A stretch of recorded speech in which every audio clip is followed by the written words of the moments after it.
간밤에 미국의 중앙은행인 연방준비제도가 최대 2조 3천억 달러, 우리 돈으로 약 2,800조 원 규모의 추가 유동성 공급 대책을 내놨습니다.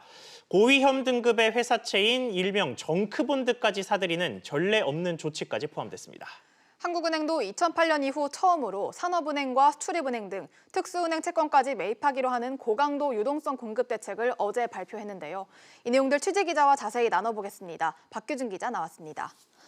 박 기자, 미 연준이 2,800조 원을 또 풀기로 했어요. 네, 맞습니다. 그만큼 미국 경제가 그만큼 안 좋다는 의미인데요. 현재 이 미국의 그 경제 상황을 보면 말 그대로 실업 쓰나미인 상황입니다. 코로나19 사태에 직격탄을 맞으면서 불과 3주 새에 1,700만 명 가까이 직업을 잃었기 때문인데요.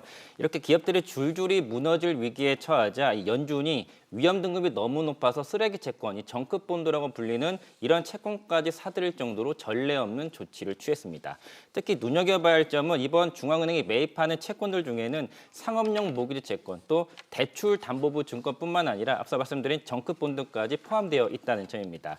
이런 투기 등급 기업의 회사채는 그동안 미국 시장의 불안 요인이 된 만큼 이번 전례 없는 조치로 코로나19로 타격을 입은 실물 경기를 되살리려고 하는 그런 의도로 보입니다. 네, 우리나라 소식도 좀 짚어보죠. 한국은행도 채권을 사들이겠다는 취지의 내용을 밝혔는데 구체적으로 어떤 내용입니까? 네, 그 한국은행이 그동안 직접 매입했던, 직매입했던 채권은 국채라든지 정부가 보증하는 채권 이렇게 한정이 돼 있었는데 이를 특수은행채까지 넓히기로 했습니다. 특수은행채라는 건 말 그대로 일반 시중은행이 아니라 산업은행이나 수출입은행 또 기업은행 같은 이른바 국책은행들이 발행하는 채권인데 이것까지 한국은행이 사들이기로 한 겁니다. 한국은행은 당장 다음 주 화요일 14일부터 내년 3월 31일까지 앞서 말씀드린 특수은행채, 산업금융채라든지 중소기업 금융채 등을 직접 사들이기로 했습니다. 한국은행의 특수은행채 매입은 2008년 금융위기 이후 처음일 정도로요. 전례 없는 조치이기도 합니다. 네, 하지만 시장에서는 회사채까지 직접 매입해달라 이렇게 요구를 하고 있는데 한은의 입장은 어떤가요? 네, 한국은행은 공식적으로는 정부가 먼저 보증을 서달라라고 하는 입장입니다. 먼저 보증을 서주지 않으면 한국은행이 일반 기업들 회사채까지 매입해 주는 건 현실적으로 쉽지 않다라고 하는 입장인데요. 어제도 이주열 한국은행 총재는 회사채 직매입은 법적으로 제약이 있다 이렇게 분명히 말해두기도 했습니다.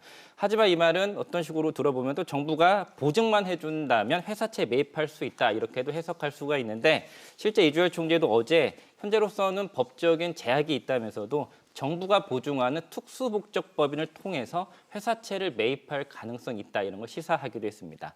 그러니까 시장에선 미국 중앙은행이 하는 방식과 비슷하게 한국은행이 정부가 출자하는 특수목적법인이 발행하는 채권을 한국은행에 사들이고 이 자금을 특수목적법인이 회사채와 기업어음, CP 등을 사들이는 방식을 유력하게 보고 있습니다. 네, 그렇게 지금 이야기된 것처럼 한국은행이 간접적으로나마 회사채 매입 가능성을 열어둔 상황이라고 볼 수 있을 것 같은데 금리와 관련해서 이 동결이 결정이 났습니다만 금리와 관련해서는 추가 인하 이야기가 없었습니까? 추가 인하 가능성을 열어놨는데요. 이주열 총재는 어제 금리 여력의 정책이 남아있다라고 했고 또 상황에 따라서 얼마든지 정책 대응을 해야 한다 이렇게 다소 명확하게 추가 금리 인하 의지를 보였습니다. 이 총재는 현 코로나19 충격이 2008년 금융위기 때보다 심각하다 이렇게 판단했는데요. 이에 따라서 올해 이 한국 경제가 1%대 성장을 하기는 쉽지 않아 보인다고 다소 어두운 전망까지 내놨습니다. 네, 박 기자 잘 들었습니다.